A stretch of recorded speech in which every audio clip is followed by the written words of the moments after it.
قل أوحي إلي أنه استمع نفر من الجن فقالوا إنا سمعنا قرآنا عجبا۔ السلام علیکم ورحمۃ اللہ وبرکاتہ۔ ناظرین، علماء سے روبرو کے محفل میں ہم آپ تمام ناظرین کا، ناظرات کا پرتپاک استقبال کرنے جا رہے ہیں۔ ہم جس مجلس میں بیٹھے ہوئے ہیں یہ مجلس جن، جادو، آسیب کی مجلس ہے، اور ہمارے ساتھ ہر دل عزیز ہمارے دوست جڑے ہوئے ہیں، الدکتور حافظ عبد المقیت مدنی حفظہ اللہ۔ آئیے ہم اپنے کچھ اشکالات کا ازالہ کریں گے انشاءاللہ۔ شیخ السلام علیکم ورحمۃ اللہ وبرکاتہ۔ وعلیکم السلام ورحمۃ اللہ وبرکاتہ۔ الحمدللہ، ایک بڑے زمانے کے بعد ہماری ملاقات ہو رہی ہے۔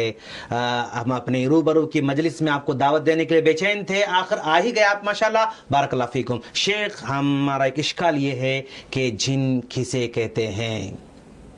اللہ یبارک فیک، آمین۔ سوال اچھا ہے جی، جن اللہ کی ایک مخلوق ہے۔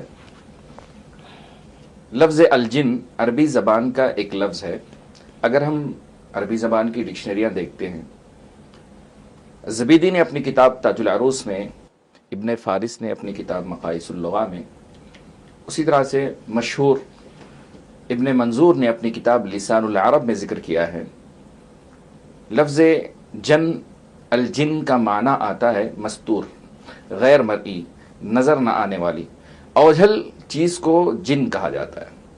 اس لیے آپ بخوبی واقف ہیں، اللہ رب العزت مجھے اور آپ کو جنت عطا فرمائے، آمین، جنت الفردوس میں بلند مقام عطا فرمائے۔ آمین آمین آمین۔ الجنہ لفظ عربی زبان کا ہے۔ جنت کو جنت اس لیے کہا جاتا ہے کیونکہ وہ درختوں سے چھپی ہوئی ہے، ڈھکی ہوئی ہے۔ ہمارے معاشرے میں پاگل اس انسان کو کہا جاتا ہے جس کی عقل ڈھکی ہوئی ہو، یعنی مجنون۔ مجنون، جی ہاں، مجنون وہ شخص ہے جس کی عقل ڈھکی ہوئی ہو۔ اسی طرح سے مادر رحم میں چھپے ہوئے بچے کو الجنین کہا جاتا ہے عربی زبان میں۔ حدیث میں رسول اللہ صلی اللہ علیہ وسلم نے فرمایا زکاۃ الجنین زکاۃ امہ۔ اسی طرح سے پرانے زمانے میں لڑائی میں، جنگ کے دوران ڈھال استعمال کی جاتی تھی، اس کو المجن کا لفظ استعمال کیا جاتا ہے، یعنی وہ تلواروں سے، تیروں سے انسان کی حفاظت کرتی ہے، انسان کو ڈھک لیتی ہے، چھپا لیتی ہے۔ یعنی جنگ کے دوران جو ڈھال استعمال کرتے ہیں تلوار سے بچنے کے لیے، اس کو کہہ رہے ہیں آپ؟ جی بالکل، بارک اللہ فیکم، وفیق بارک۔ آمین آمین۔ اور شیخ، کیا اس کا تذکرہ قرآن مجید وغیرہ ملتا ہے؟ جی ہاں بالکل، جی۔ لفظ الجن قرآن مجید میں 12 ذکر آیا ہے اس کا۔ آپ زیادہ جانتے ہیں کہ قرآن مجید میں ایک سورت ہے، مکمل سورت، جس کو الجن کے نام سے سورۃ الجن، جی ہاں، سورۃ الجن کہا گیا۔ جی جی جی جی جی۔ رہی بات لفظ الجن، قرآن مجید میں 22 مرتبہ اس کا ذکر آیا ہے، اور اسی سے ایک مشتق لفظ الجان ہے، جیسے سورۃ الرحمن میں اللہ نے فرمایا وَخَلَقَ الْجَانَّ مِن مَارِجٍ مِّن نَارٍ۔ لفظ الجان کا ذکر 7 مرتبہ آیا ہے۔